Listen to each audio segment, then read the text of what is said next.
विघ्नहर्ता गणेश भगवान की जय। प्रेम से बोलिए लक्ष्मी नारायण भगवान की जय। गौरी शंकर भगवान की जय। प्रिय भक्तों, आप सभी को आंवला अक्षय नवमी की हार्दिक शुभकामनाएं।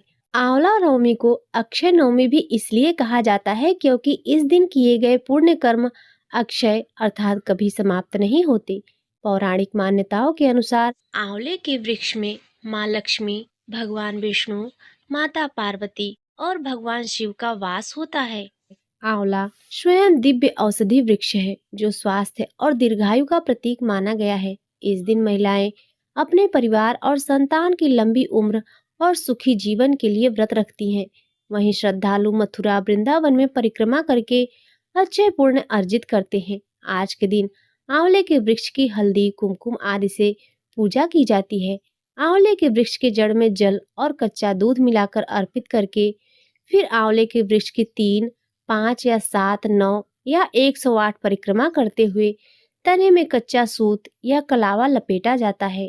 पूजा करने के बाद कथा पढ़ी अथवा सुनी जाती है और पूजा की समाप्ति के बाद परिवार और मित्रों आदि के साथ वृक्ष के नीचे बैठकर भोजन किए जाने से विशेष लाभ मिलता है। इस दिन आंवला किसी भी रूप में खाना और आंवले का दान करना बहुत ही शुभ माना गया है। आज के दिन आंवले के वृक्ष की पूजा करके या आंवले के फलों के सामने बैठकर कथा का श्रवण करने के बाद कनकधारा स्तोत्र का पाठ करने से धन संबंधी समस्याएं दूर होती हैं।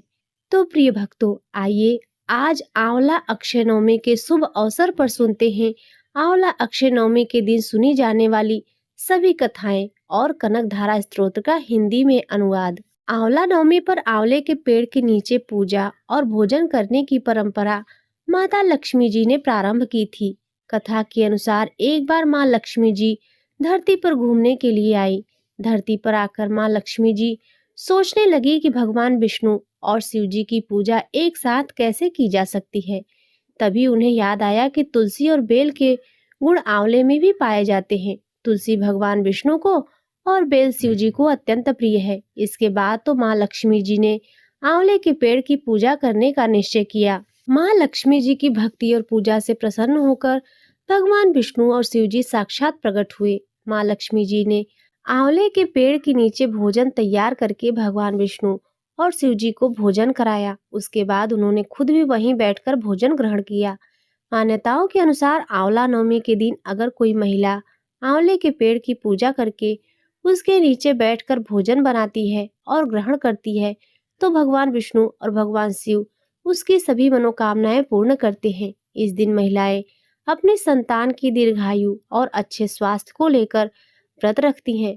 निसंतान महिलाएं यदि संतान प्राप्ति की कामना से व्रत रखकर आंवले के पेड़ का पूजन करती हैं तो उन्हें भी संतान सुख की प्राप्ति होती है। दूसरी कथा के अनुसार एक राज्य में आंवलिया नाम का एक राजा था। राजा ने यह निश्चय किया था कि वह अपनी प्रजा में रोजाना 1.25 मन आंवले का दान किया करेगा, उसके बाद ही भोजन ग्रहण करेगा।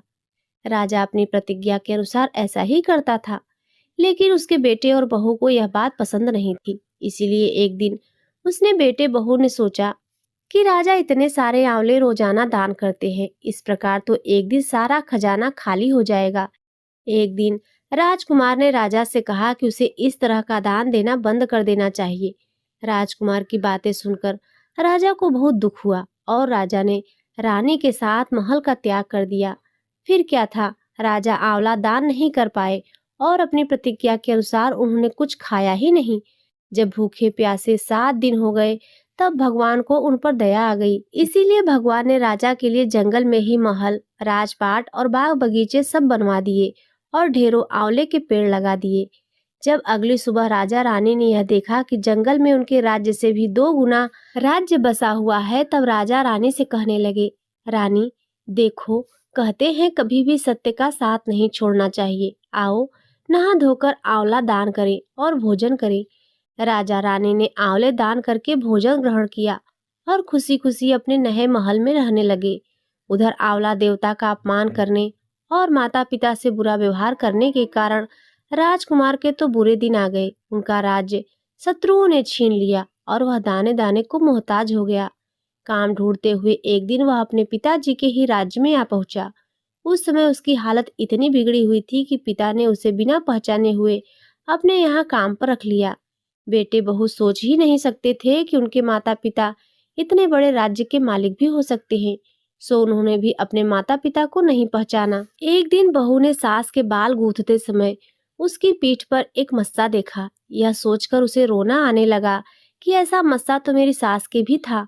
हमने यह सोचकर उन्हें आंवले दान करने से रोका था कि हमारा धन नष्ट हो जाएगा। आज वे लोग न जाने कहाँ होंगे।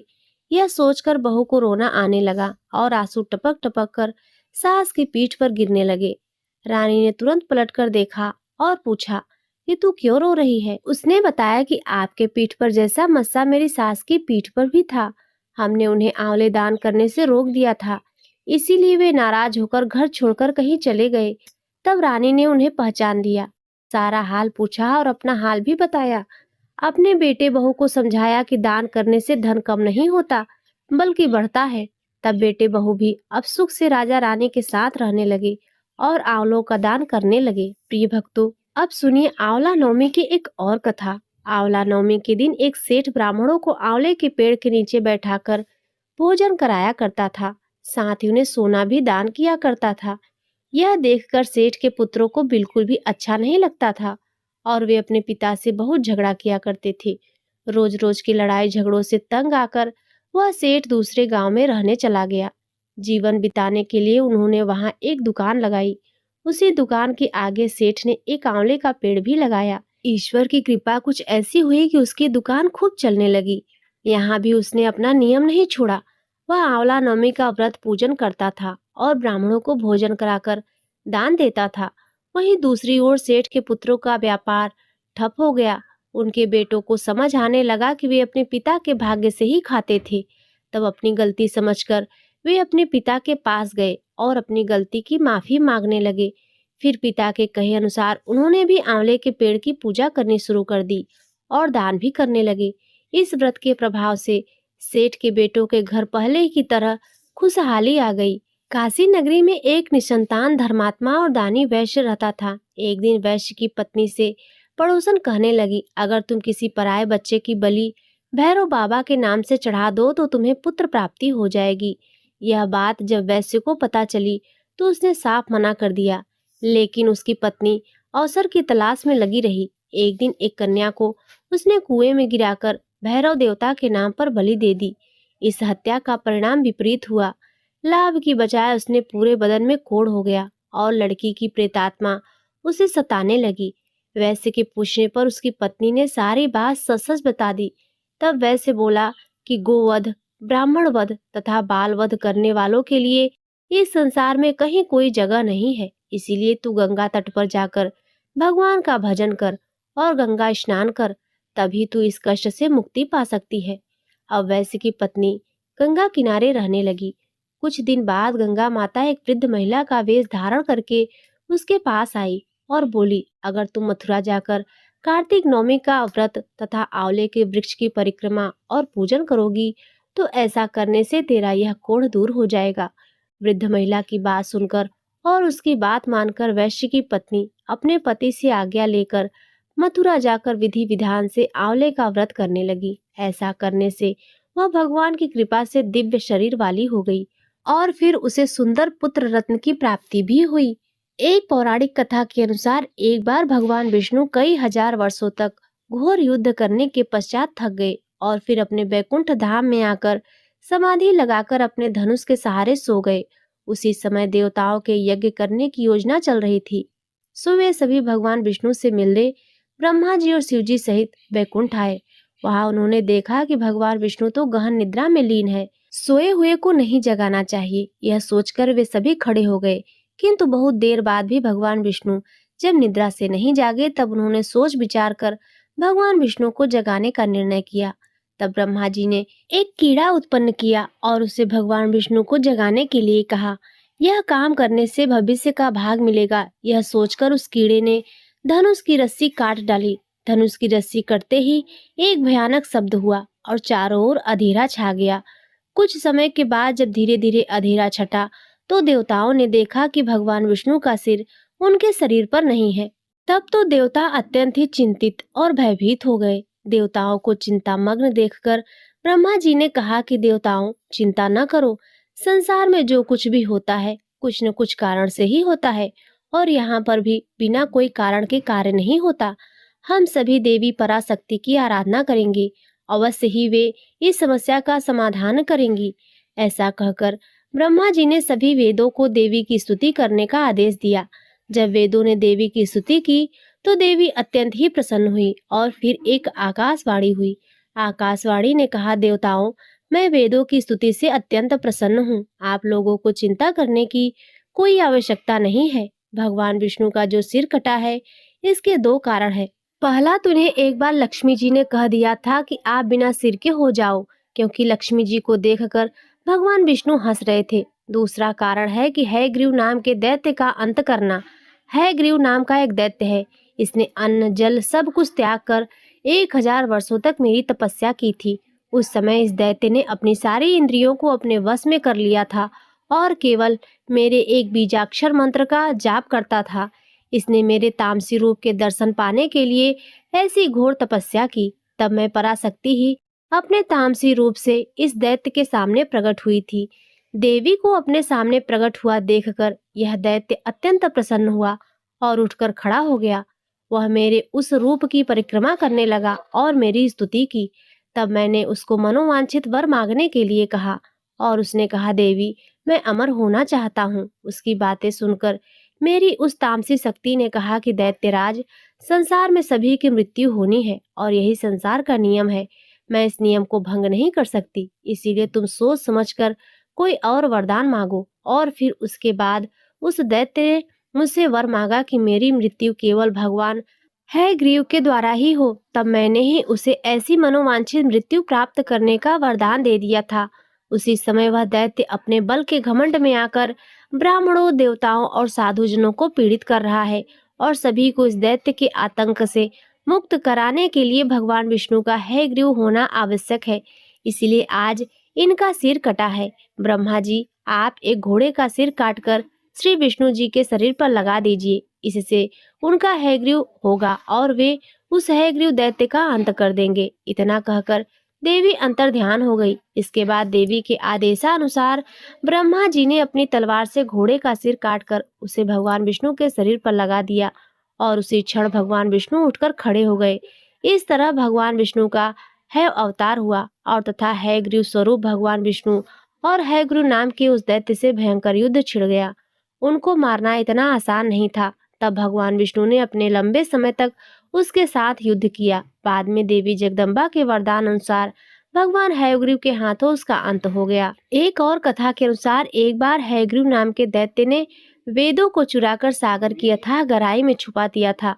तब भगवान विष्णु ने मत्स्य रूप धारण करके वेदों को प्राप्त किया और उन्हें पुनः स्थापित किया। एक बार श्री ब्रह्मा जी ने असावधानी के कारण एक बहुत बड़े दैत्य हयग्रीव ने वेदों को चुरा लिया।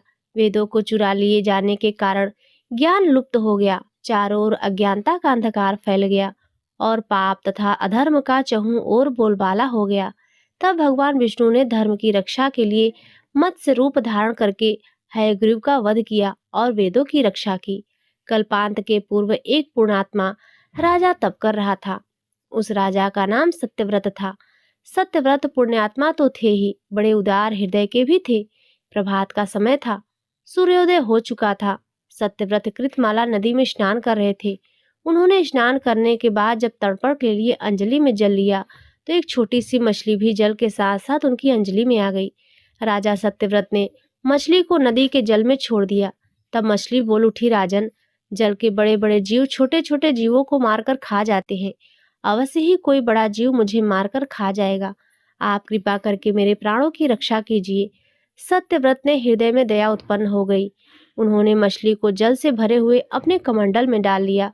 तभी एक आश्चर्यजनक घटना घटी। एक ही रात में मछली का शरीर इतना बढ़ गया कि कमंडल उसके रहने के लिए छोटा पड़ने लगा। दूसरे दिन मछली सत्यव्रत से बोली, राजन, मेरे रहने के लिए कोई दूसरा स्थान ढूंढिए, क्योंकि मेरा शरीर बढ़ गया है। मुझे घूमने फिरने में बड़ा कष्ट होता है। राजा सत्यव्रत ने मछली को कमंडल से निकालकर पानी से भरे हुए एक मटके में रख दिया। यहाँ पर भी मछली का शरीर रात भर में ही मटके में इतना बढ़ गया कि अब तो मटका भी उसके रहने के लिए छोटा पड़ गया।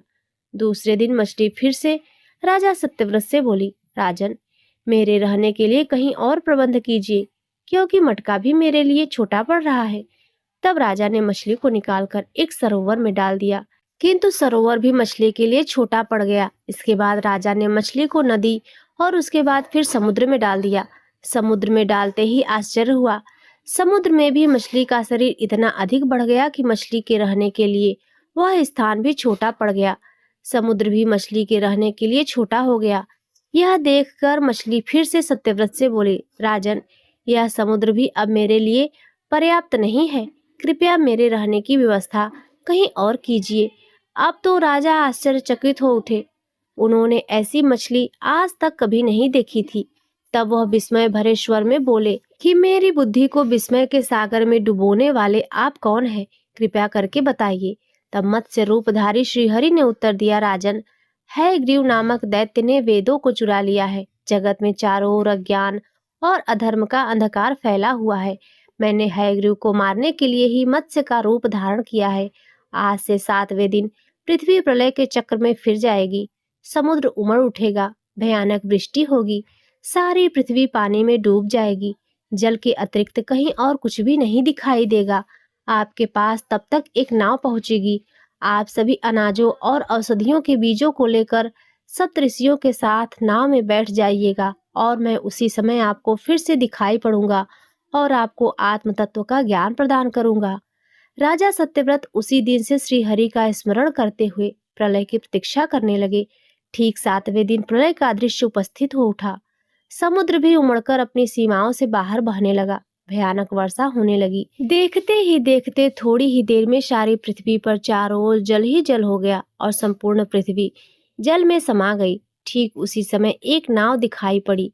राजा सत्यव्रत सप्तऋषियों के साथ उस नाव पर सवार हो गए और उन्होंने नाव के ऊपर संपूर्ण अनाजों और औषधियों के बीज भी भर लिए।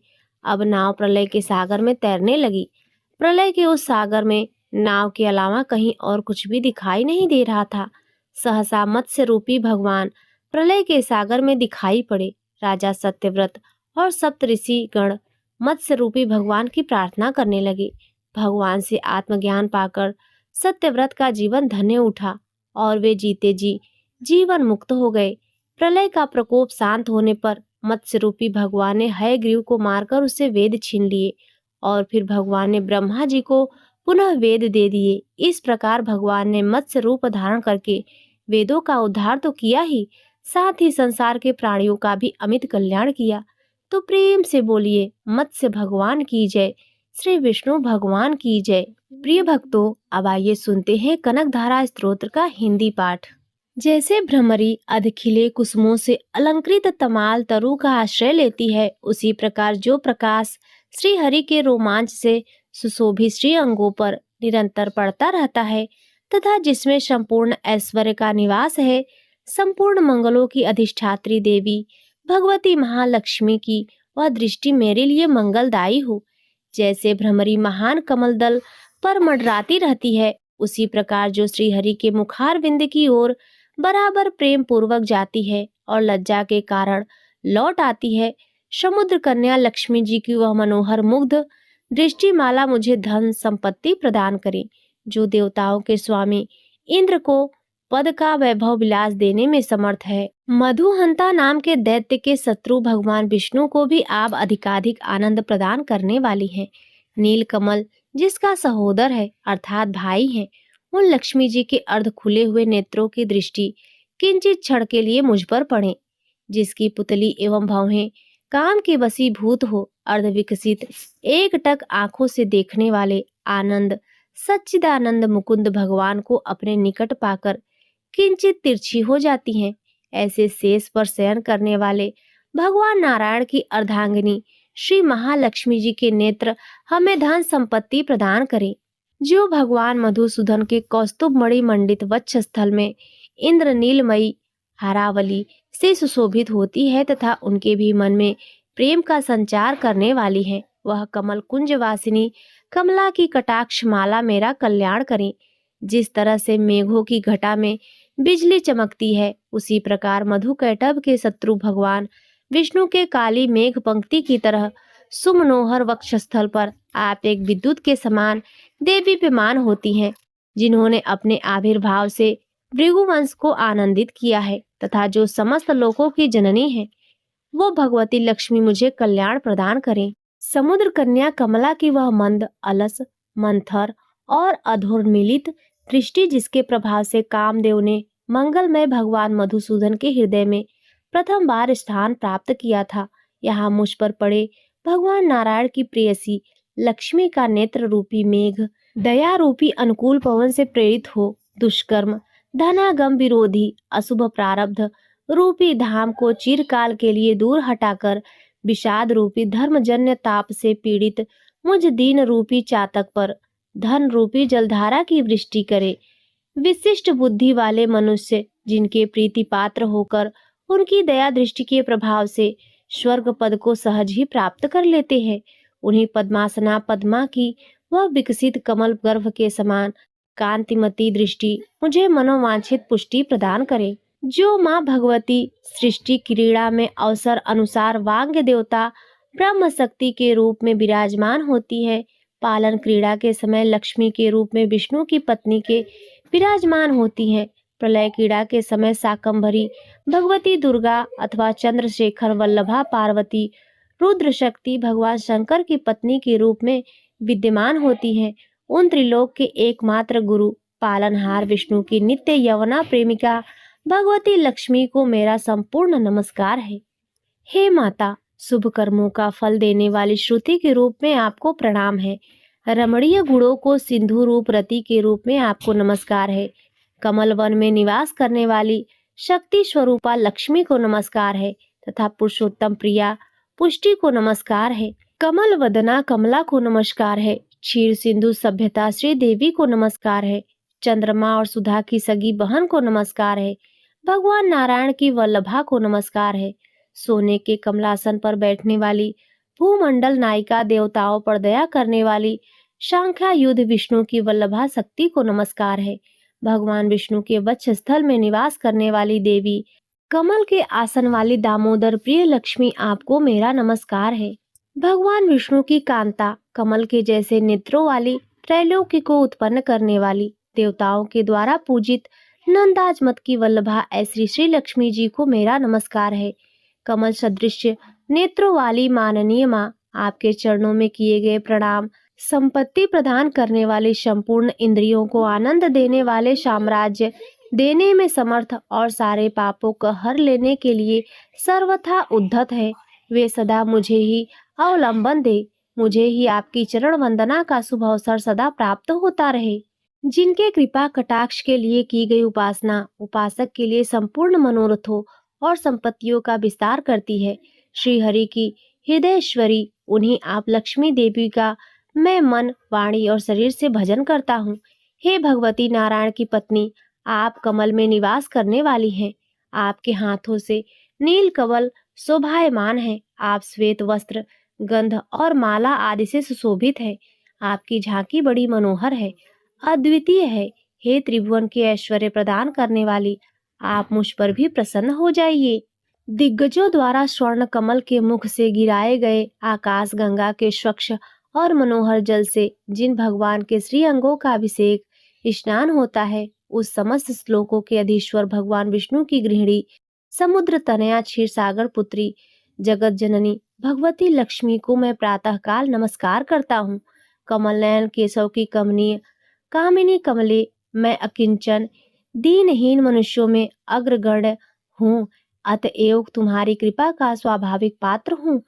तुम उमड़ती हुई करुणा की बाढ़ की तरह तरंगों के समान कटाक्षों द्वारा मेरी ओर देखो। जो मनुष्य इन स्तुतियों द्वारा प्रतिदिन वेदत्रयी स्वरूपा त्रिभुवन जननी भगवती लक्ष्मी की स्तुति करते हैं, वे इस भूतल पर महान गुणवान और अत्यंत सौभाग्यशाली होते हैं तथा विद्वान पुरुष भी उनके मनोभावों को जानने के लिए उत्सुक रहते हैं। यह उत्तम स्तोत्र जो आद्य गुरु शंकराचार्य जी विरचित स्तोत्र का कनक धारा का पाठ तीनों कालों में प्रातः काल, मध्याह्न काल, सायं काल करता है, वो मनुष्य या साधक कुबेर के समान धनवान हो जाता है। प्रिय भक्तों, अब आइए सुनते हैं श्री लक्ष्मी चालीसा दोहा। माँ तू लक्ष्मी करी कृपा, करो हृदय में वास, मनोकामना सिद्ध कर, पूर्वहु मेरी आस। सिंधु सुता विष्णु प्रिय, नत सिर बारंबार, रिद्धि सिद्धि मंगल प्रदे, नत सिर बारंबार। यही मोर अरदास, हाथ जोड़ विनती करूं, सब विधि करो सुवास। जय जननी जगदम्बिका। चौपाई। सिंधु सुता मैं सुमिरो तो ही, ज्ञान बुद्धि विद्या दो मोही। तुम समान नहीं कोई उपकारी, सब विधि पूर्वहु आस हमारी। जय जय जगत जननी जगदम्बा, सबके तुम ही हो स्वलंबा। तुम ही हो घट घट की वासी, विनती यही हमारी खासी। जग जननी जय सिंधु कुमारी, दीनन की तुम हो हितकारी। बिनवो नित्य तुम ही महारानी, कृपा करो जग जननी भवानी। के ही विधि स्तुति करो तिहारी, सुध लीजय अपराध बिसारी। कृपा दृष्टि चितवो मम ओरी, जगत जननी विनती सुन मोरी। ज्ञान बुद्धि जय सुख की दाता, संकट हरो हमारी माता। क्षीर सिंधु जब विष्णु मथायो, 14 रत्न सिंधु में पायो। 14 रत्न में तुम सुख राशि, सेवा कियो प्रभु ही बनि दासी। जब जब जन्म जहाँ प्रभु लीन्हा, रूप बदल तब सेवा कीन्हा। स्वयं विष्णु जब नर तनु धारा, लीन्यो अवधपुरी अवतारा। तब तुम प्रगट जनकपुरी माही, सेवा कियो हृदय पुलकाही। अपनायो तो ही अंतर्यामी, विश्व विदित त्रिभुवन की स्वामी। तुम सब प्रबल शक्ति नहीं आनी, कहाँ तक महिमा कहो बखानी। मन क्रम वचन करे सेवकाई, मन इच्छित वांछित फल पाई। तज छल कपट और चतुराई, पूज ही विविध भांति मन लाई। और हाल में कहो बुझाई, सो यह पाठ करे मन लाई। ताको कोई कष्ट न होई, मन इच्छित फल पावे सोई। त्राहि त्राहि जय दुख निवारिणी, त्रिविध ताप भव बंधन हारिणी। जो यह चालीसा पढ़े और पढ़ावे, इसे ध्यान लगाकर सुने सुनावे। ताको कोई न रोग सतावे, पुत्र आदि धन संपत्ति पावे। पुत्रहीन और संपत्तिहीना, अंधा बधिर कोढ़ी अति दीना। विप्र बुलाए कहे पाठ करावे, शंका दिल में कभी न लावे। पाठ करावे दिन चालीसा, ता पर कृपा करे गौरीसा। सुख संपत्ति बहुत सी पावे, कमी नहीं काहू की आवे। 12 मास करे जो पूजा, तेहि सम धन्य और नहीं दूजा। प्रतिदिन पाठ करे मन माही, उन सम कोई जग में नाही। बहुविधि क्या मैं करो बड़ाई, ले परीक्षा ध्यान लगाई। करी विश्वास करे व्रत नेमा, होय सिद्धि उपजय उर प्रेमा। जय जय जय लक्ष्मी महारानी, सब में व्यापित जो गुण खानी। तुमरो तेज प्रबल जग माही, तुम सम कोउ दयाल कहु नाही। मोहि अनाथ की सुधि अब लीजय, संकट काटि भक्ति मोहि दीजय। भूल चूक करी क्षमा हमारी, दर्शन दीजय दशा निहारी। बिन दर्शन व्याकुल अधिकारी, तुम ही अक्षत दुख सहते भारी। नहीं मोहि ज्ञान बुद्धि है तन में, सब जानत हो अपने मन में। रूप चतुर्भुज करके धारण, कष्ट मोर अब करहु निवारण। कहीं प्रकार मैं करो बड़ाई, ज्ञान बुद्धि मोहि नहीं अधिकाई। रामदास अब कहाई पुकारी, करो दूर तुम विपति हमारी। दोहा। त्राहि त्राहि दुख हारिणी, करो बेग सब त्रास। जयत जयत जय लक्ष्मी, करो शत्रुन का नाश। रामदास धरि ध्यान, नित विनय करत कर जोर। मातु लक्ष्मी दास पर, करहु दया की कोर। इति लक्ष्मी चालीसा संपूर्णम। प्रिय भक्तों, अब आइए सुनते हैं माँ लक्ष्मी की आरती। ओम जय लक्ष्मी मैया, मैया जय लक्ष्मी मैया। तुमको निश दिन सेवत, तुमको निश दिन सेवत, हरे विष्णु धाता। ओम जय लक्ष्मी माता, ओम जय लक्ष्मी माता।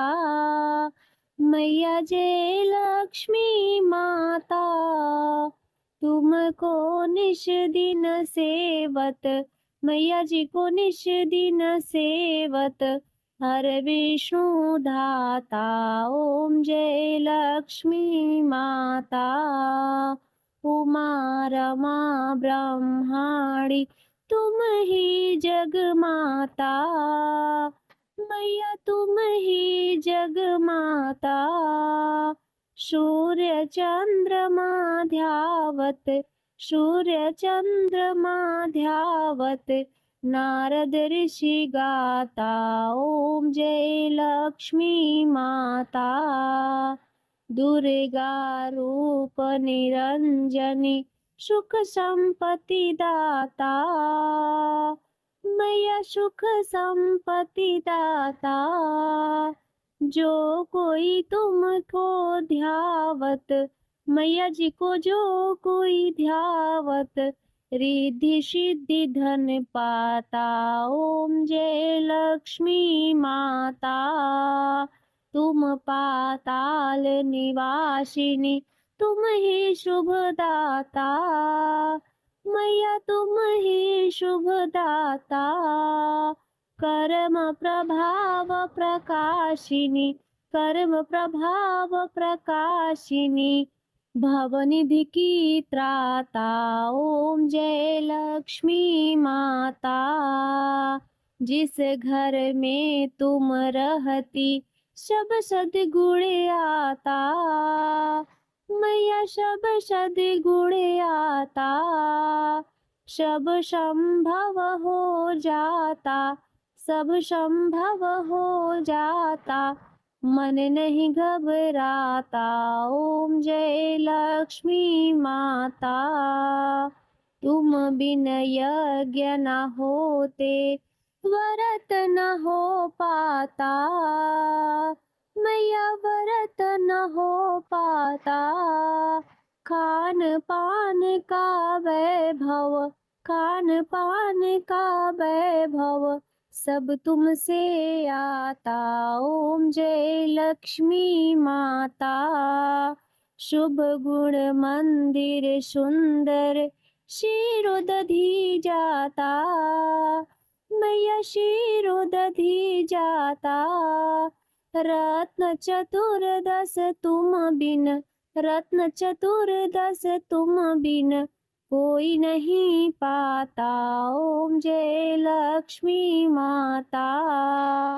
महालक्ष्मी जी की आरती जो कोई नर गाता, मैया जो कोई नर गाता, पूरे आनंद समाता, पूरे आनंद समाता, पाप उतर जाता, ओम जय लक्ष्मी माता। मैया जय लक्ष्मी माता, मैया जय लक्ष्मी माता। तुमको निश दिन सेवत, मैया जी को निश दिन सेवत, हरे विष्णु धाता, ओम जय लक्ष्मी माता। तो प्रेम से बोलिए लक्ष्मी नारायण भगवान की जय, गौरी शंकर भगवान की जय। प्रिय भक्तों, आज की यह आंवला अक्षय नवमी की कथा यदि आपको अच्छी लगी हो तो वीडियो को लाइक जरूर करें। चैनल पर पहली बार आए हो तो सब्सक्राइब भी अवश्य करें